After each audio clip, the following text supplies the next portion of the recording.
গতকালই আমরা দেখেছিলাম মুখ্যমন্ত্রী শুভেন্দু অধিকারী চরম হুঁশিয়ারি দিয়েছেন আর তারপরেই অ্যাকশন। হুমায়ুন কবিরের পার্টির ৩ নেতা গ্রেফতার। রেজিনগরে হুমায়ুনের সভার ৩ আয়োজককে গ্রেফতার করা হয়েছে। গতকালই আমরা দেখেছিলাম মুখ্যমন্ত্রী শুভেন্দু অধিকারী তিনি চরম হুঁশিয়ারি দিয়েছিলেন, তিনি বলেছিলেন এনাফ ইজ এনাফ। সেই চরম হুঁশিয়ারির পরই অ্যাকশন। হুমায়ুন কবিরের পার্টির ৩ নেতাকে গ্রেফতার করা হয়েছে। প্রণব প্রতিনিধি আমাদের সঙ্গে রয়েছেন, সরাসরি প্রণবের থেকে একবার জানবো। প্রণব, যে ৩ নেতাকে গ্রেফতার করা হয়েছে তাদের ভূমিকা কি, কোথা থেকে কিভাবে এই গ্রেফতারি? দেখো, গতকালই যে মুখ্যমন্ত্রী হুঁশিয়ারি দিয়েছিলেন তারপরে কিন্তু সক্রিয় হলো মুর্শিদাবাদ জেলার পুলিশ। হুমায়ুন কবিরের বিরুদ্ধে তোমার দুটো জায়গাতে রেজিনগর থানা এবং শক্তিপুর থানাতে আলাদা করে এফআইআর হয়েছিল। তারপরে কিন্তু রেজিনগর থানার পুলিশ গোলাম মোস্তফা এবং আমিনুল হক নামে 2 আমজনতা পার্টির নেতাকে কিন্তু গ্রেপ্তার করে। এই গোলাম মোস্তফা সে কিন্তু হচ্ছে রেজিনগরের যে কাশীপুর এলাকাতে যে সভা হয়েছিল সেখানকার প্রধান উদ্যোক্তা এবং অঞ্চলের সভাপতি, এবং আমিনুল হচ্ছে ওই ব্লকের বেলডাঙ্গা 2 ব্লকের কিন্তু আমজনতা উন্নয়ন পার্টির অন্যতম নেতা।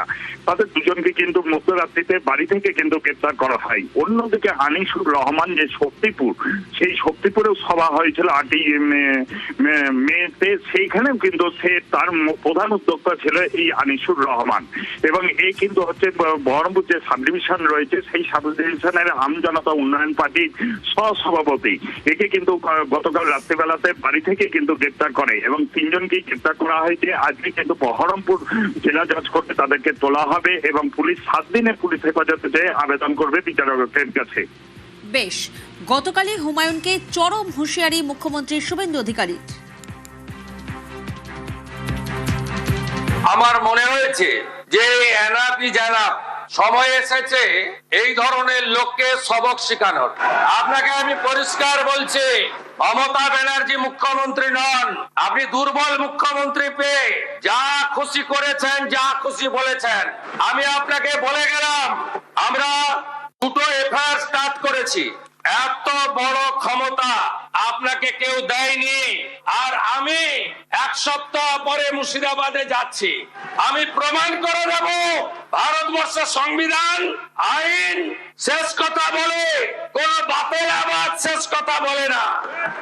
আপনাকে সংযত হওয়ার, সতর্ক হওয়ার, এই ধরনের কথা প্রত্যাহার করার এবং ভবিষ্যতে এই ধরনের কথা বলার আগে 25 বার ভাবার হুঁশিয়ারি দিয়ে আমি সবাইকে আশ্বস্ত করছি। আপনারা ভাবছেন কেস হয়েছে, অ্যাকশন কবে হবে? যারা ওকে ডেকেছিল এই সভাতে তাদেরকে আগে তুলবো, তারপরে আপনার কাছে যাব। যা করার করব, আমি আশ্বস্ত করছি আপনাদের। আপনি ধরে রাখুন, এটা ওর শেষ বক্তব্য, ধরে রাখতে পারেন। এই সরকার আইনের শাসন প্রতিষ্ঠা করবে, গুন্ডাদের শাসন সমাপ্ত করবে, নিশ্চিন্ত থাকুন।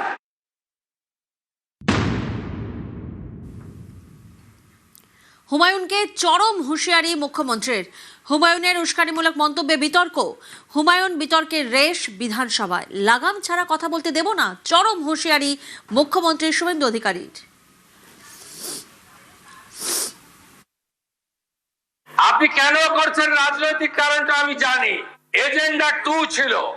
1 এজেন্ডা ভরতপুর, রেজিনগর, নওদায় সব নির্বাচিত পঞ্চায়েত যে দলেরই হোক ভেঙে আপনার পার্টিতে নিয়ে যাওয়া। আপনি সেটা করতে পারছেন না। আর দ্বিতীয় হচ্ছে আপনি 2টো সিটে জিতেছেন, নিয়ম মেনে একটা রিজাইন করেছেন রেজিনগর। আগামী 2-3 মাসের মধ্যে উপনির্বাচন হবে, আপনি আপনার ছেলেকে জেতাতে চাইছেন। 72% মুসলিম আছে, মুসলিম ভোটকে কনসলিডেট করার জন্য আপনি এই খেলাটা খেলছেন। আপনি কান খুলে শুনে রাখুন, আপনাকে এইভাবে ধমক, হুমকি, বেপরোয়া, লাগাম ছাড়া কথা বলতে দেব না, দেব না, দেব না।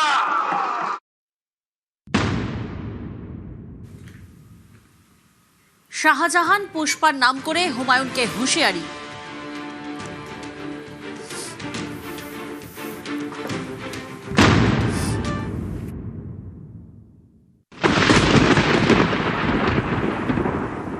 সন্দেশখালীতে একজন ছিল, 2024 1 জানুয়ারি বলেছিল তৎকালীন বিরোধী দলনেতা এলে তার হাত কেটে পায়ে, পা কেটে হাতে লাগাবে আর চামড়া ছাড়িয়ে মেদিনীপুরে পাঠিয়ে দেবে।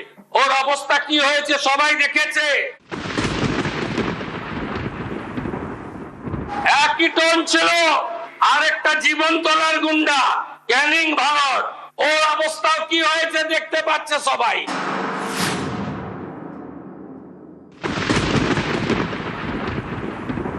আরেকটা পুষ্পা ঝুঁকে গেনি, এমন ঝোঁকা ঝুঁকেছে খালি পায়ে ছোট প্যান্ট পরে কান ধরে উঠবস করতে করতে যাচ্ছে।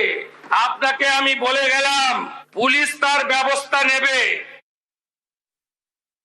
উস্কানিমূলক মন্তব্যের অভিযোগে আমজনতা উন্নয়ন পার্টির বিধায়ক হুমায়ুন কবিরকে হুঁশিয়ারি দিয়েছেন মুখ্যমন্ত্রী। মুখ্যমন্ত্রী গরম, হুমায়ুন নরম। আমি তো রাজ্য সরকারের বিরুদ্ধে কিছু বলিনি, আমি বিজেপির বিরুদ্ধে বলেছি। নবাগত বিজেপিরা আমাকে আক্রমণ করেছে, তা আমি রাজনৈতিকভাবে তাদের আক্রমণ করব। কার কাছে উনি ক্ষমা চাইতে বলছেন ক্লিয়ার বলুন, যদি সেটা ক্ষমা যোগ্য হয় নিশ্চয়ই জানো। এই ধরনের বক্তব্য আপনার শেষ বক্তব্য। তিনি বলতেই পারেন, তিনি বাংলার মুখ্যমন্ত্রী। আমার যে বাই ইলেকশন হবে সেখানে আমার প্রার্থীকে জিতাতে গিয়ে আমাকে কেউ ঢিল ছুড়লে আমি তাকে রসগোল্লা ছুড়ব না।